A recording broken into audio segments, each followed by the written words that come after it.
Hello, I'm Father Louis Skirty with another episode from St. Petersburg, Florida, with my guest and pastor here at Holy Cross Church in St. Petersburg, Father John D'Antonio.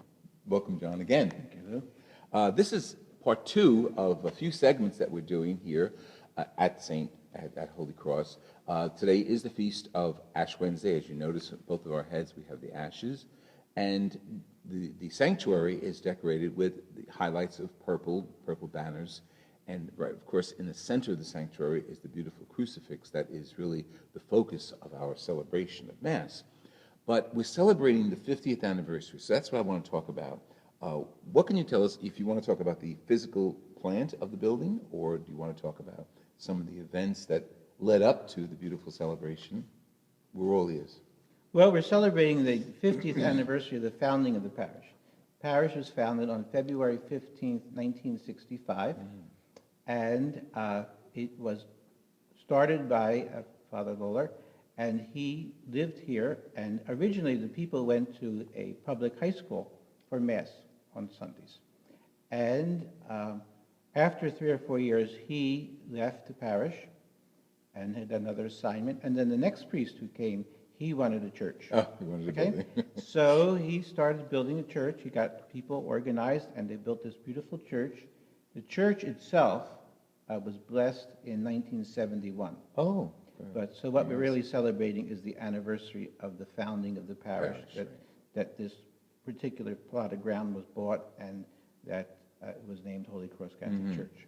When the church was started, it was part of the Diocese of St. Augustine. Oh, I didn't realize that. And then the Diocese of St. Petersburg was founded after our parish was founded, about 10 years later, 12 years later, actually. And so originally we were a church of the Diocese of St. Augustine. But it was started, and the people responded very generously. Many of the people who you see now that are elderly, well, they were much younger in those days, and they were really into building a church. Sure, and that's great. They built a beautiful church, and it was a very active parish, and still is active, as we talked about the last time. Right. And yes, so that's what we're celebrating. And it was a glorious celebration. I mean, Oh, it was the great. bishop was It's here, great. and we had at least 12 concelebrants, yourself, you were here. And then we had, as the bishop noted, we had 20 color corps members of the Knights of Columbus. He said it was the biggest army he ever saw. Yes, Whatever he said, yes. And people, for the Mass, we figured we had 400 people. Oh, at least, right. It must have been at least 400. I didn't have my regular counter. Yeah, right. But there was 400 people, and it was a beautiful Mass. The bishop spoke very well. He really, I was Yes, very yeah. impressed with him. He even sang part of his Yes, homily. yes. I hope he doesn't do that again. But, Well, he did say that was the first time in 20 years that he sang for a congregation, so we had a breakthrough there. Yes. Well, Well, I like the fact that he used the readings of the day and so appropriately related them today Yes. to people throughout the world, to the suffering, to people who are struggling to hold on to their faith. And he did it in a beautiful way, and talked about the marginalized people in society in reference to the lepers in the gospel. yes. I think he picked up on the theme of Pope Francis's homily to the cardinals, to the newly appointed cardinals, who Right. spoke similarly, in the same vein, about bringing people into the church, those Yes. who are marginalized. Yes. Since you're here, have you renovated the physical building at all? No, my predecessor, not my immediate predecessor, but my predecessor before him, he did all the beautiful appointments to the church, like the marble wall and Right. the marble floor and the new ceiling, because our ceiling had asbestos. Oh, I heard about Yes. that. And they took down that ceiling and they put up a new ceiling. Good, and the acoustics are beautiful. Very good. They're very, very good. And the tabernacle is interesting. It's a combination of stone and mosaic, and of course the metal doors of the tabernacle itself.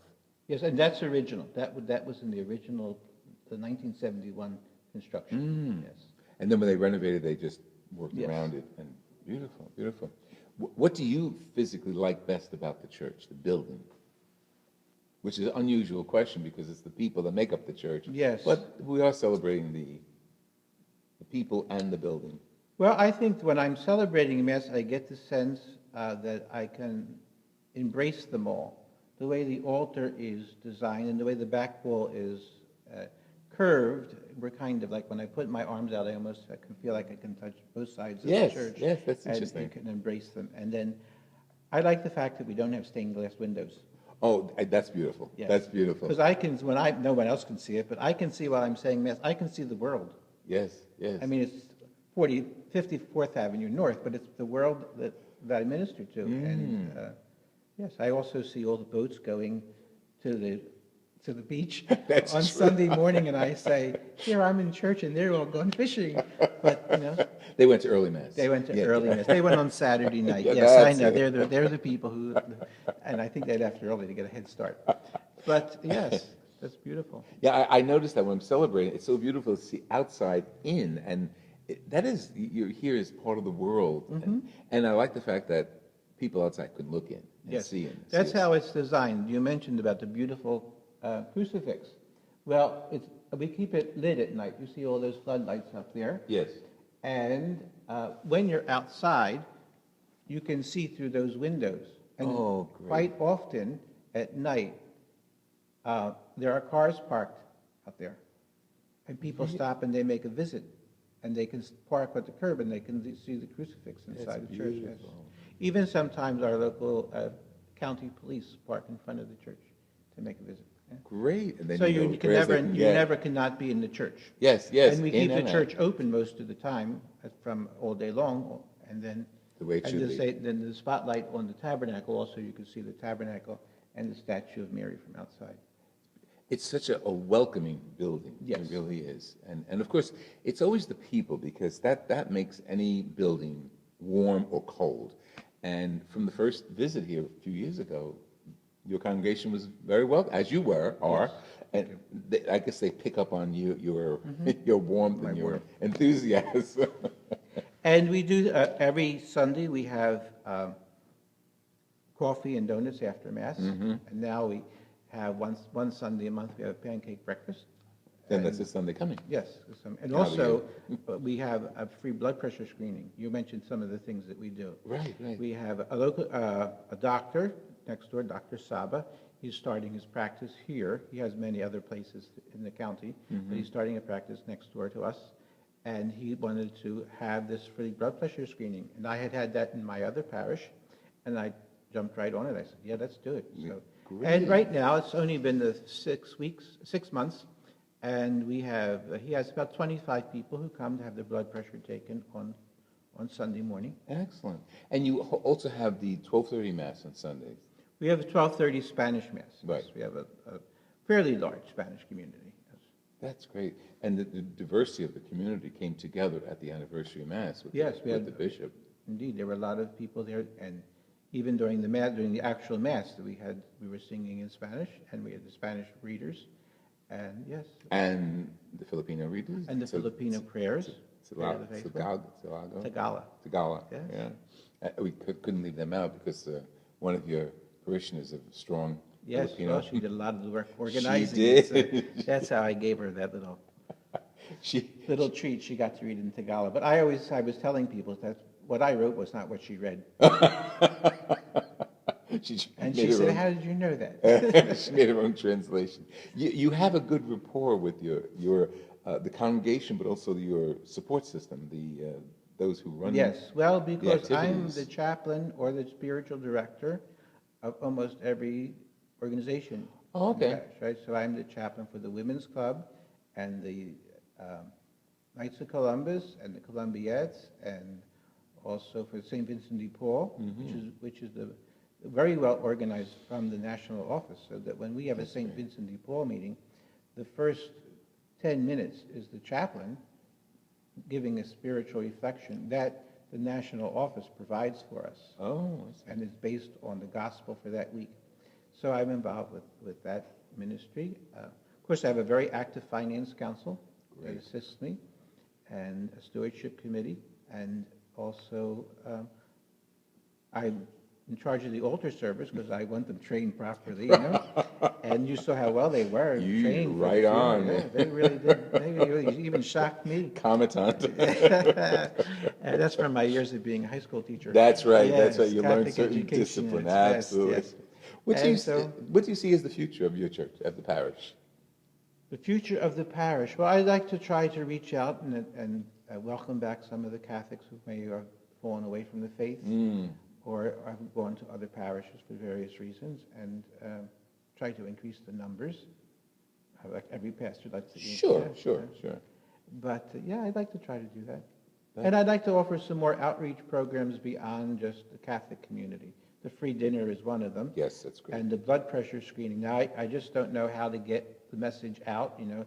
It's not like Parish Carnival where you can go put up posters on the poles, because they don't have poles anymore.